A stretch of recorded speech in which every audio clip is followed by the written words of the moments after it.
श्री राम जब से विवाह करके आए हैं, अयोध्या में नित्य नव मंगल हो रहे हैं, आनंद के बधावे बज रहे हैं। जब ते राम ब्याह घर आए, नित्य नव मंगल मोद बधाए।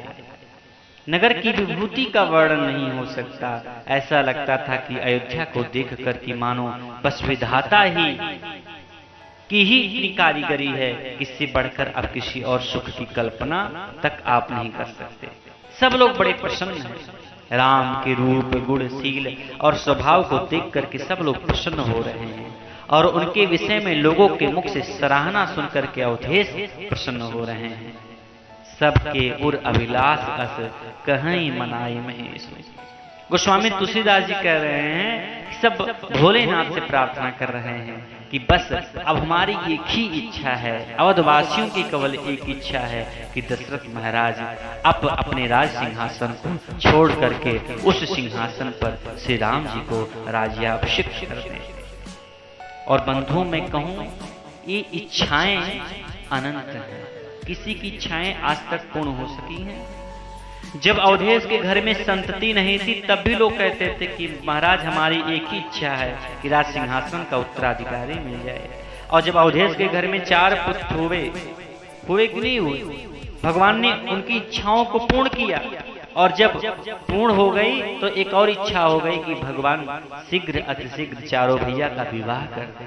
भगवान ने वो भी इच्छा पूर्ण कर दी। घर में 4 बहुएं आ गई दशरथ जी के। अब उन लोगों की इच्छाएं हो रही हैं अवधवासियों की जल्द से जल्द दशरथ महाराज अपने राजपुत्र राजकुमार श्री सीताराम जी का राज्याभिषेक कर दें। इच्छाएं अनंत हैं और इच्छाओं का अनंत होना इंसान को दुखी करता है। सबकी सभी इच्छाएं सब समय में नहीं पूरा हुआ करती। अवधवासियों के हृदय की उस भावना का प्रतिघोष मानो अवधेश के मन में हुआ। एक दिन राजसभा में राज सिंहासन पर महाराज दशरथ विराजमान हैं, सभी दरबारी बैठे हैं, राजसभा भरी हुई है। सूत, मागध, बंदीजन अवधेश की स्तुति कर रहे हैं। बड़े बड़े राजा महाराजा दशरथ के चरणों में प्रणाम कर रहे हैं, भेंट समर्पित कर रहे हैं। गोस्वामी जी कहते हैं कि उस वक्त त्रिभुवन में दशरथ जी के समान कोई सुखी व्यक्ति नहीं था। तीनों काल में कोई नहीं था। भूरि भाग दशरथ समना ही। गोस्वामी जी कहते हैं उसमें कोई आश्चर्य की बात नहीं, क्योंकि मंगल मूल राम जैसा जिसका पुत्र हो, उस पिता के विषय में जितना भी कहा जाए महाराज कम ही तो है। अपने इस स्तुति को सुन करके महाराज एक उस राजसभा में उन्होंने एक छोटी सी चेष्टा की। राजसभा में, बड़ी सभा में, राज सिंहासन पर बैठे हुए महाराज दशरथ जी दर्पण लेकर अपना मुख उसमें देखने लगे। दशरथ जी ने ऐसा क्यों किया? तुलसीदास जी कहते हैं कि उसमें दशरथ जी का दोष नहीं है, ये दशरथ जी का स्वभाव है। क्या स्वभाव? मतलब भैया जब सब लोग स्तुति कर रहे थे, दशरथ जी का बखान कर रहे थे, तो उनकी प्रशंसा हो रही थी राजसभा में। और जब कोई प्रशंसा करता है तो दशरथ जी का स्वभाव है। साधु संत ऐसे स्वभाव की सराहना भी करते हैं। तो क्या कर रहे हैं कि दर्पण में अपने मुख को देखते हैं। कौन से दर्पण में? श्री गुरुचरण सरोज रज निज मन मुकुर सुधार। जब कोई पूजा करने लगे, जब कोई वंदन करने लगे, जब कोई सज्जन आदमी का स्वभाव होता है कि वह अपने मन रूपी मुकुर में, दर्पण में अपने आप को देखता है कि क्या मैं सम्मान का वास्तव में हकदार हूँ? क्या मैं इस पूजा के योग्य हूँ? क्या मैं इस प्रशंसा के योग्य हूँ? अपने मन दर्पण में अपने आप को देखता है। सच मानिए, मन रूपी जो दर्पण होता है वह कभी झूठ नहीं बोलता मेरे प्यारे, कभी झूठ नहीं बोलता। क्या आप दर्पण के सामने खड़े हो जाइए, जैसे आप रहेंगे उसी प्रकार से आपको दर्पण बताएगा। तोरा मन दर्पण कहलाए, भले बुरे सारे कर्मों को देखे और दिखाए। यह स्वभाव ही अच्छा है। जब बहुत बड़ाई मिलने लगे, लोग स्तुति करने लगे, लोग पूजा करने लगे, तो वाह नहीं करना चाहिए, तुरंत दर्पण में अपने आप को देखना चाहिए, क्योंकि मन रूपी दर्पण कभी झूठ नहीं बोलता है। क्या मैं इस प्रशंसा के योग्य हूँ? दर्पण में अपने मुख को देखकर अवधेश ने मुकुट को ठीक किया। इसका मतलब यह हुआ कि मुकुट ठीक करना पड़ा, मतलब थोड़ा सा खिसक गया था, हिल गया था। बदन बिलोक मुकुट सम कीन्हा, राज मुकुट राज सत्ता का प्रतीक है। मतलब यह हुआ कि राज सत्ता थोड़ी खिसक गई थी। कुर्सी थोड़ी सी भी खिसकती दिखाई देना तो सत्ता का लालची आदमी तुरंत सावधान हो जाएगा। लेकिन दशरथ महापुरुष हैं, सावधान वे हुए, लेकिन उन्होंने सोचा कि कहीं मुकुट खिसकते हुए गिर ना पड़े, उसके पहले किसी योग्य मस्तक पर रख दूं, योग्य हाथ में यह राज सत्ता सौंप दूं। मन में यह बात आने लगी कि राम को युवराज पद दे दिया जाए। फिर दशरथ जी ने देखा कि श्रवण समीप भय केसा, कान के पास बाल भी थोड़े सफेद होने लगे। देखा कि बाल भी पक गए थे। पुराने जमाने में जो बाल पकते थे, सफेद होते थे, तो यहीं से शुरुआत होती थी। उसमें भी एक डिसिप्लिन जैसा होता था कि भैया बाल सफेद हो रहा है। मानो बुढ़ापा सफेद बाल का रूप लेकर के कान के पास कान में कुछ कहने आया है। सावधान, बहुत गई थोड़ी रही, देखो मैंने अपना रंग बदल लिया, अब तो कम से कम तुम अपने जीवन का ढंग बदल लो। लेकिन हम कहाँ मानते हैं, कहाँ सुनते हैं उसकी बात को। बाल सफेद होते हैं तो डाई करा के उसको चुप करा देते हैं, चुप चुप चुप। आंखों का तेज कम होने लगता है तो चश्मे बना लेते हैं, मुंह से दांत गिरने लगते हैं तो नकली दांत बनवा लेते हैं। तो हम क्या करते हैं, उसको चुप करा देते हैं। बुढ़ापा आपके हित के लिए कुछ कहना चाहता है, लेकिन कौन सुनता है बुढ़ापे की। हम उसे चुप करा करके ठहरा देते हैं। तो क्या करते हैं, तो कह रहे हैं गोस्वामी तुलसीदास जी, राय स्वभाव मुकुट कर लीन्हा, बदन बिलोक मुकुट समकीन्हा।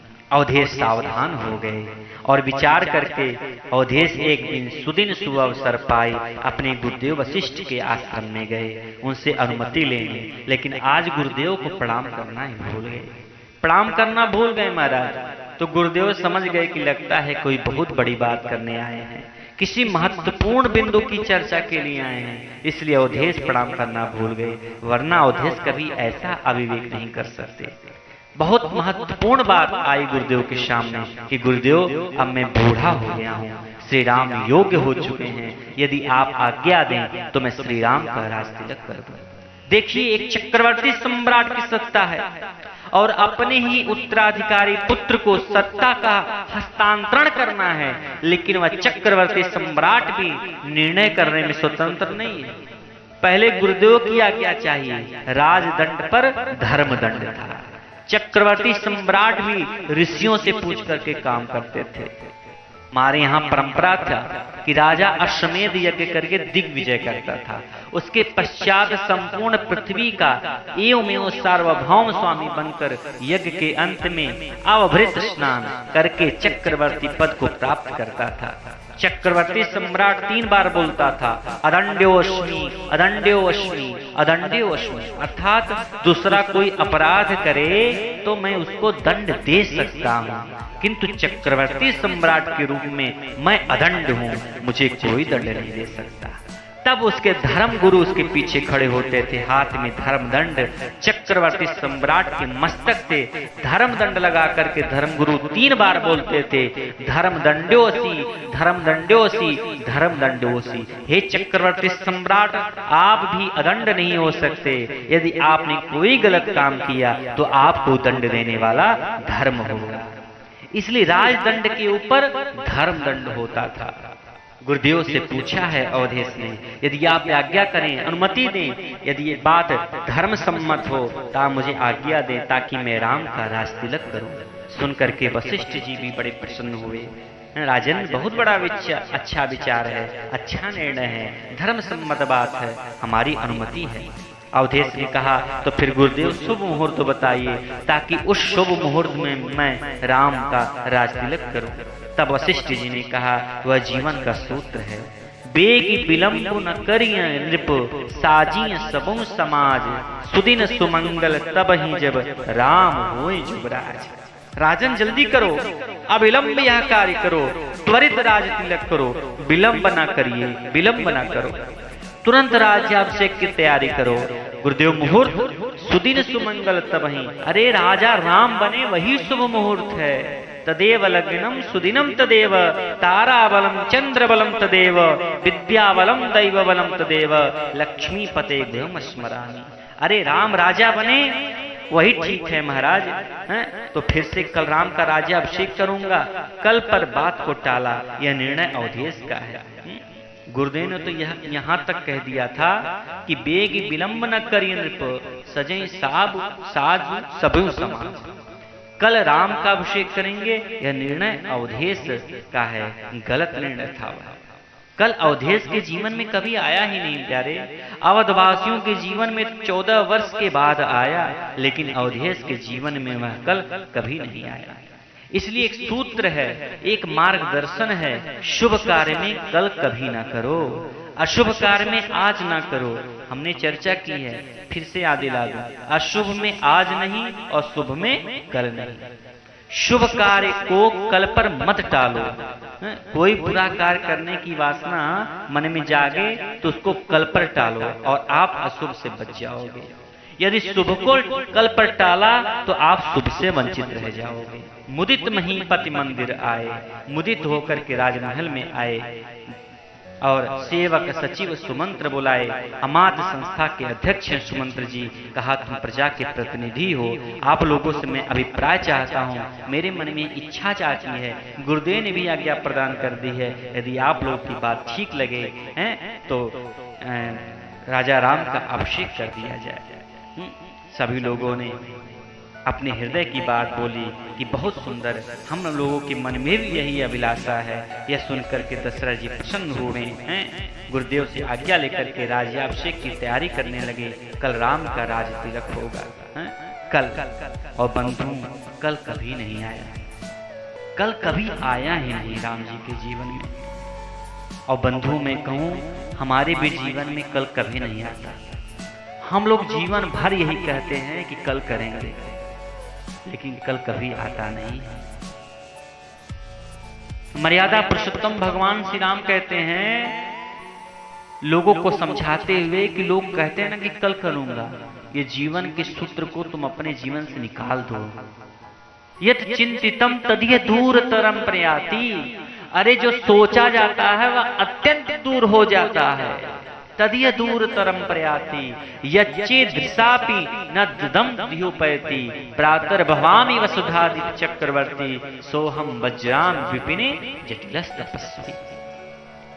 जो सोचा जाता है वह अत्यंत दूर हो जाता, जिसके मन में कल्पना भी नहीं होती वह सामने अकस्मात आकर खड़ा हो जाता। कहां मैं इस वसुधा का चक्रवर्ती धर्म सम्राट बनने वाला था, आज मैं वही वन सम्राट बनकर के वन में जा रहा हूं।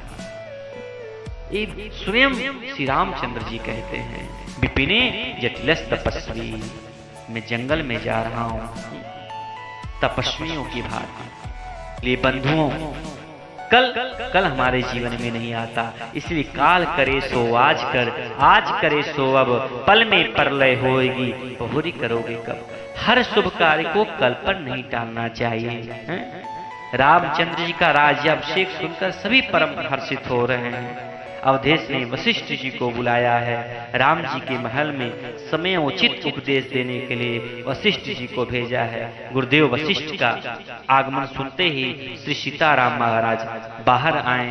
गुरुदेव को रथ से उतार कर चरण धोकर के पधराया है, पूजन किया है और कहा सेवक सदन स्वामी आगमनु मंगल मूल अमंगल दमनु। महाराज यदि आपको हमसे कोई काम था तो हमको आज्ञा कर देते, हम स्वयं चले आते, आपने कष्ट क्यों किया।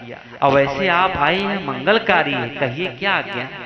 राम के उस शील स्वभाव की सराहना करते हुए गुरुदेव वशिष्ठ ने कहा हे राम, अवधेश ने निर्णय किया है, अमात्य संस्था ने भी अनुमति दे दी है, ऋषि संस्था ने धर्म सम्मत मान करके सम्मति का सिक्का लगा दिया है, कल तुम्हारा राज्याभिषेक होने जा रहा है। इसलिए राम करहूं सब संयम आजू। हे राम सब प्रकार से आज संयम नियम का पालन करो। जिन व्रतों का पालन करना था, जिन नियमों का पालन करना था, श्री सीताराम जी को उसकी सूचना देकर के गुरुदेव वशिष्ठ जी विदा हुए। श्री सीताराम जी द्वार तक छोड़ने आए। जब गुरुदेव रथ विदा हो गए तो दोनों गुरुदेव को विदा करके महल में आए। सीता जी ने कहा, प्रभु जो मंगल शकुन हो रहा था यह उसका फल सामने है। कहते हैं राम जी थोड़ा उदास हो गए।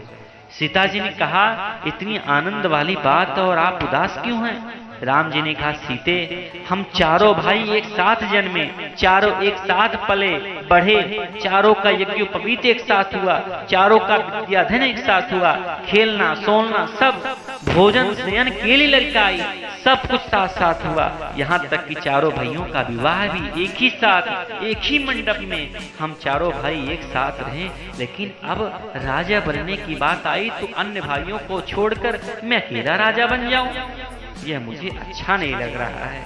मुझे लगता है कि प्यारे विमल रघुवंश में एक ही बात अनुचित है कि अन्य भाइयों को छोड़ करके बड़े भाई का रास्ता किया जाता है। तुलसीदास जी कहते हैं, मेरे प्रभु का यह पछतावा उनके भक्तों के हृदय की कुटिलता को हरे। इतने सरल है राम, इतने स्नेह है राम, इतने स्नेह से भरे हुए हैं राम, उनको भजने वाले राम भक्त क्या कपटी हो सकते हैं? और यदि कपटी हैं तो राम भजन की क्या योग्यता है उनमें? इसलिए प्रभु का यह पछतावा, प्रभु का यह निश्चल प्रेम उनके भक्त के हृदय की कठोरता को दूर करे, ऐसा गोस्वामी जी की प्रार्थना है।